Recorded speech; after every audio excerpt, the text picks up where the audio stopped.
Hello student, केएसएन chemistry classes में आपका स्वागत है। बच्चों, आज हम मोल प्रभाज के आंकिक प्रश्नों को पढ़ेंगे और बहुत ध्यान से देखिएगा वीडियो, आपको 101% समझ में आएगा। तो चलिए शुरू करते हैं। देखिए, सवाल आपका पहला है और ये संभावित प्रश्न है, किसी न किसी सन में आए हुए हैं। वही प्रश्न आपको लगवाएंगे। यूरिया का 1 विलियन भारानुसार 6% है। विलियन में यूरिया तथा जल के मोल प्रभाज की गणना कीजिए या ज्ञात कीजिए। यूरिया का अणुभार दे रखा है इन्होंने 60। ठीक है, तो कैसे ये सवाल लगेगा, तो आप लोग ध्यान से देखिए सबसे पहले जो जो सवाल में दिया होता है हम पहले वो चीज़ें नोट करते हैं। तो यूरिया का भार इन्होंने दे रखा है, यूरिया का भार कितना दे रखा है, 6%। ठीक, आपको यूरिया का भार 6% पता है, परंतु जल का भार नहीं पता है। तो जल का भार निकालने के लिए आप क्या करेंगे, टोटल परसेंट होता है 100। ठीक है, ये 100%, टोटल परसेंट कितना होता है 100। अगर 100 में से हम 6 घटा दें तो कितना आएगा 94%। यानी जल का भार कितना आ गया 94% और यूरिया का भार कितना है 6% है। यानी कहने का मतलब है 100 रुपये में आपने 6 रुपये खर्चा कर दिए तो आपको पता चल गया कि 94% हमारे पास, यानी 94 रुपीज़ हमारे पास बचे हुए हैं। तो वही चीज़ यहाँ पे है, यूरिया का भार कितना है 6% और जल का भार कैसे निकाला, 100 में से 6 घटा दिया, ये आ गया 94%। ठीक है, टोटल परसेंट 100 होता है, ये पहले से आपको पता है। अब देखिए क्या करना है, यूरिया का अणुभार भी दे रखा है। यूरिया का अणुभार पहले सवाल में जो जो चीज़ें दे रखी हैं वो सब नोट करेंगे, 60 है। और जल का अणुभार आपकी जानकारी के लिए बता दूं तो होता है 18। कितना होता है 18। अगर अभी तक आपने मेरा अणुभार का वीडियो नहीं देखा है तो जाइए केएसएन केमिस्ट्री क्लासेस में अणुभार बोलिए और साथ में चैनल का नाम बोलिएगा, केएसएन केमिस्ट्री क्लासेस। अणुभार का वीडियो आ जाएगा, पूरा देखिए, आपको अणुभार निकालना भी समझ में आ जाएगा। साथ ही साथ आई बटन पर लिंक पड़ा होगा, वहाँ भी देख लेंगे तो आपको आसानी से मिल जाएगा। अब देखिए, आपने ये सब चीज़ें सवाल से नोट कर ली। अब सवाल लगाना हम लोग शुरू करेंगे। अब क्या करेंगे, यहाँ पर निकालेंगे पहले जल के मोलों की संख्या। सेम यही चलेगा सब जगह, जल के मोलों की संख्या। तो जल के मोलों की संख्या का मतलब होता है जल का भार। जब भी मोलों की संख्या निकालते हैं तो हम उसका भार, और जिस चीज़ का होगा, यहाँ जल ले रखा तो जल का भार बटे जल का अणुभार। ठीक है, अब जल का भार कितना दे रखा है आपके सामने, जल का भार कितना है 94, तो लिख देंगे 94। और जल का अणुभार ये लिख रखा है 18, तो अब 18 लिख दोगे। भाग करने पे आपको कितना मिलेगा, ध्यान से देखिएगा। भाग करेंगे हम लोग तो भाग करने का देखिए यहाँ पर कर लेते हैं। 18 को 94 से भाग करोगे, 18 पंचे 90 होता है, और यहाँ 94 में 90 चला गया, बचा 4, दशमलव लगाया 0। 18 दूना कितना होता है 36, फिर यहाँ पर 40 में 36 चलेगा, कितना बचा 4, दशमलव लगाया 0 बढ़ाया, फिर 18 दूना 36, तो आ गया 0.2 स्थान तक 5.22। अभी जल के मोलों की संख्या निकाली है, मोल विभाज नहीं। सवाल को पूरा देखेंगे तब समझ में आएगा। इसी तरह हम लोग क्या करेंगे, यूरिया के मोलों की संख्या, तो जहाँ जल लिख रखा था वहाँ पर क्या कर देंगे, यूरिया का भार और यूरिया का क्या हो गया अणुभार। तो यूरिया का भार आपको पता है कितना दे रखा है, यूरिया का भार सवाल में देखें तो भार दे रखा है 6 और अणुभार कितना दे रखा है यूरिया का 60। तो चलिए लिख लेते हैं, ध्यान से देखिए, कॉपी सेट कर दें। ठीक है, देखिए यूरिया का भार है 6 और अणुभार कितना है 60। अब क्या करेंगे, ये 0 हटाएंगे और ऊपर एक स्थान दशमलव बढ़ा लेंगे। जितने नीचे से 0 हटाएंगे उतने ही स्थान ऊपर क्या करेंगे, दशमलव बढ़ा लेंगे, और 6 से 6 काटेंगे, 1 आ गया, यानी 0.1। अब जल के मोलों की संख्या आ गया यहाँ 5.22, यूरिया के मोलों की संख्या आ गया 0.1। अब क्या करेंगे, जल और यूरिया के मोलों की संख्या को योग कर देंगे। तो आगे देखिए, तो क्या करेंगे, जल और यूरिया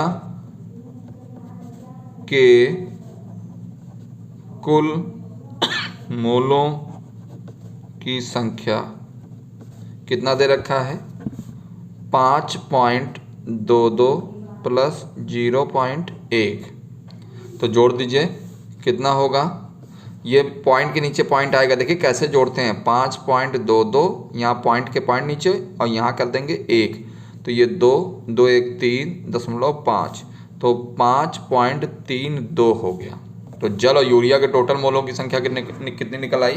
5.22। अब निकालिए जल का मोल प्रभाव। सवाल लेंथी है मगर टफ नहीं है। पहले क्या किया? जल के मोलों की संख्या निकाली, फिर क्या किया? यूरिया के मोलों की संख्या निकाली, फिर दोनों को क्या किया? जोड़ दिया, फिर निकालेंगे जल का मोल प्रभाज।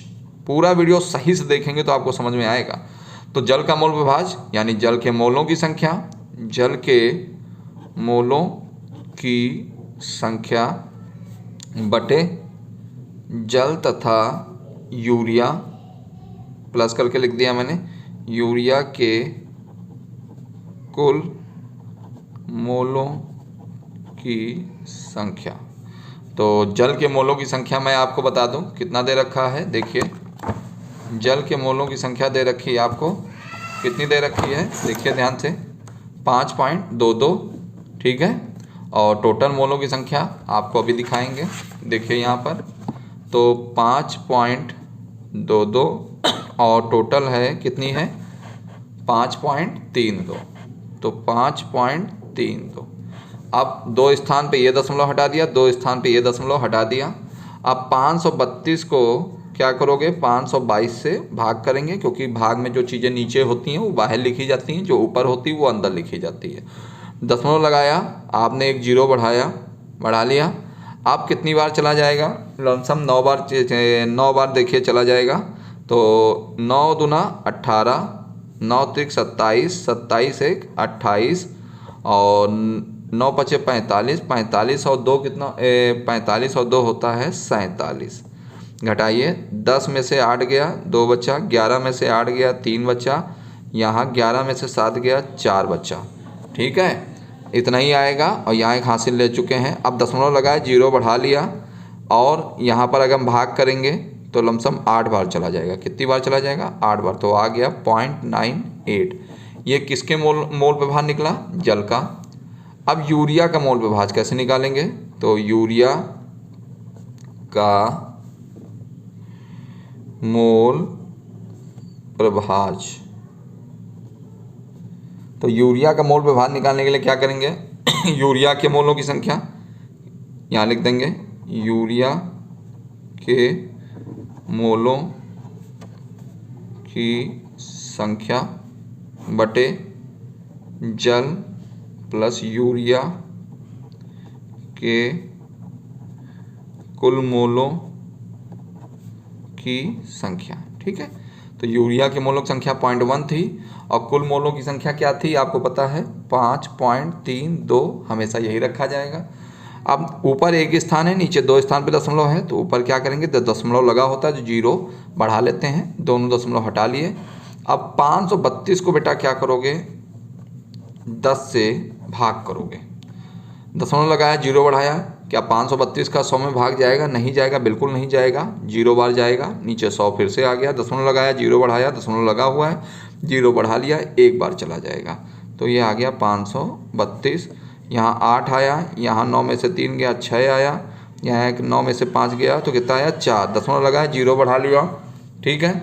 लमसम चला जाएगा ये आपका 8 बार, तो आ गया 0.018। जरा करके देख लेते हैं। 8 दूनी 16, 8 तिक 24, 24 और 1, 24 1 कितना होता है? 25, हासिल गया 2, 8 पंचे 40, 40 2 42। घटा लेते हैं, 10 में से 6 गया 4, 7 में से ये 2 बचा, और यहाँ क्या है? यहाँ बचा 4, ठीक है। यानी ये चला जाएगा। इस प्रकार आपने यूरिया के मोल प्रभाज निकाला और जल का मोल प्रभाज निकाला। इस तरह ये सवाल पूरा कंप्लीट हो जाता है। पहले क्या करेंगे? पहले मोलों की संख्या निकालेंगे, फिर टोटल मोलों की संख्या निकालेंगे, फिर जिसका पूछ रहा होगा फिर क्या करेंगे? मोल प्रभाज निकालेंगे। तो चलिए एक सवाल और देखते हैं। देखिए अगला सवाल है आपके सामने कि 36 ग्राम जल 46 ग्राम एथिल अल्कोहल मिश्रण में दोनों का मोल प्रभाज निकालना। यानी ये कह रहे हैं जल का और एथिल अल्कोहल का दोनों का मोल प्रभाज निकालना है आपको। ठीक है, साथ में जल का अणुभार 18 दे रखा है और एथिल अल्कोहल का अणुभार 46 दे रखा है। आज जो प्रश्न है ये संभावित प्रश्न है, किसी ना किसी सन में आए हुए हैं, इस बार भी आने के इसके चांस बनते हैं। तो आज का वीडियो वेरी इंपॉर्टेंट है, तो वीडियो के साथ बने रहिए जिससे आपके अंक कहीं जाए ना भी छोड़ के। तो चलिए स्टार्ट करते हैं। देखिए कह रहा है 36 ग्राम जल, तो जल का भार, यानी जब भी ग्राम में चीज़ें होंगी ये क्या है, भार दे रखा है। क्या दे रखा है, भार।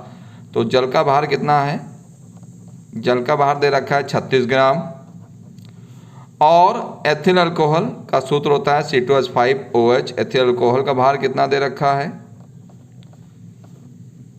46 ग्राम। साथ में जल का अणुभार ब्रैकेट में कितना लिख रखा है आपने 18। और एथिल अल्कोहल का अणुभार कितना लिख रखा है ब्रैकेट में, सामने आपके ब्रैकेट में लिखा हुआ है 46। ठीक है, अब आपने ये सब चीज़ें कहाँ से नोट करी, ये सब चीज़ें जो नोट करी हैं वो सवाल से नोट करी हैं। ठीक है, तो चलिए अब आगे बढ़ते हैं। यहाँ पर आप ध्यान देंगे तो सबसे पहले आप जल के मोलों की संख्या, तो जल के मोलों की संख्या यानी जल का भार बटे जल का अणुभार, तो जल का भार कितना है 36 और अणुभार कितना जल का 18।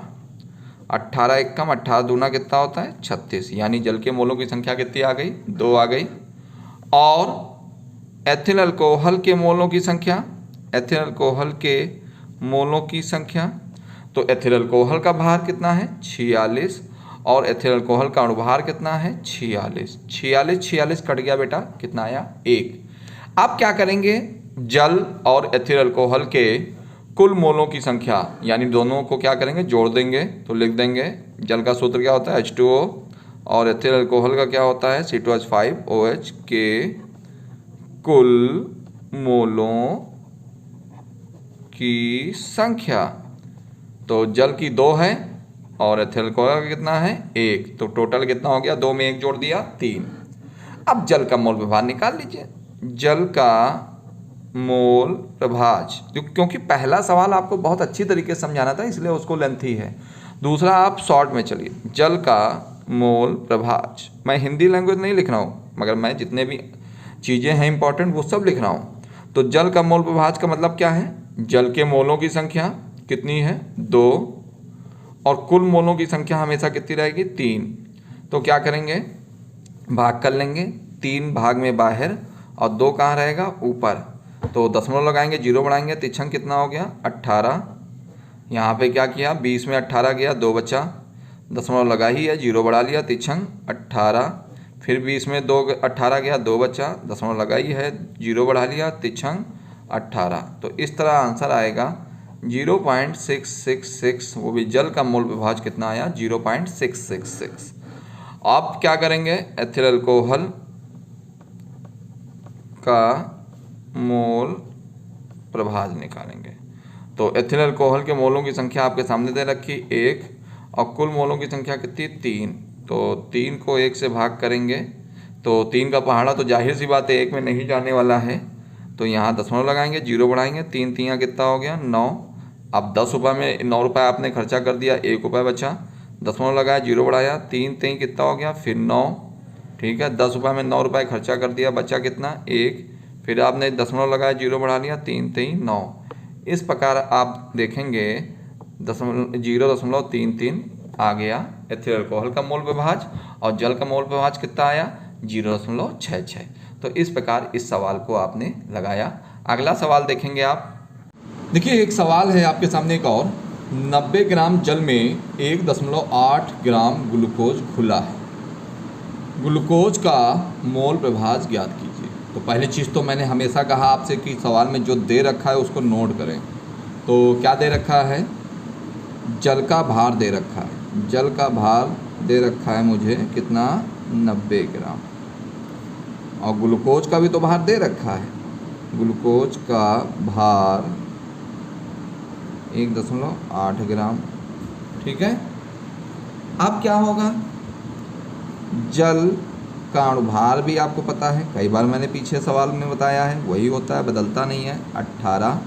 और ग्लूकोज का आप देखेंगे अणुभार, ग्लूकोज का अणुभार कितना होता है, 180। अगर अभी तक आपने मेरा अणुभार का वीडियो नहीं देखा है तो ऊपर आई बटन पे जाइए या डिस्क्रिप्शन पे जाइए, आपको आसानी से वीडियो मिल जाएगा और देखिए पूरा वीडियो, बहुत अच्छा समझ में आएगा आपको। ठीक है, अणुभार आप निकालना सीख जाएंगे। तो ध्यान दीजिएगा, जल का भार, ग्लूकोज का भार भी दे रखा है, जल का अणुभार और ग्लूकोज का अणुभार। यहाँ लिख देंगे जल के मोलों की संख्या। तो जल के मोलों की संख्या कब निकलेगी, जब हमें जल का भार पता होगा 90 और जब पता होगा जल का अणुभार बटे 18। 18 एक कम, 18 पंचे 90, 5 आ गया। आप किसके मोलों की संख्या निकालेंगे बेटा, ग्लूकोज के मोलों की संख्या। ग्लूकोज के मोलों की संख्या कैसे निकलेगी, ग्लूकोज का हमको भार पता होना चाहिए, ग्लूकोज का भार है 1.8 और अणुभार कितना दे रखा, 180। ठीक है, क्या करेंगे आप, यहाँ पर आप क्या करोगे, ये 0 हटा के एक स्थान दशमलव और बढ़ा दोगे, बढ़ा दिया। दशमलव बढ़ाने के लिए हमने क्या किया, 0 और काटा और दशमलव यहाँ उठ के कहाँ आ गया, आगे आ गया। 18 से 18 काट दिया तो लमसम कितना आया, 0.1 आया। आएगा कि नहीं आएगा, अगर इतना ना आए तो ऐसे कर लीजिए 180 और इसको यहाँ पर क्या करो 1.8। अब क्या करोगे, इस पॉइंट को हटाइए, ठीक, या ऐसे भी ना करो, आप ऐसे करो कि थोड़ी देर के मैं इसको कट कर देता हूँ। ये है 1.8, 180, पॉइंट हटाया, 0 बढ़ाया, बढ़ा लिया मैंने। अब क्या करोगे, 1800 को 18 से भाग दीजिए, या 18 एक कम 18 कट गया, नीचे आया 100, ऊपर कितना आया 1, नीचे आया 100। अब देखिए हम लोग गलती करने वाले थे मगर हम लोग की गलती सुधर जाएगी। नीचे कितने जीरो हैं, 2, मैंने दोनों जीरो काट दिए हैं।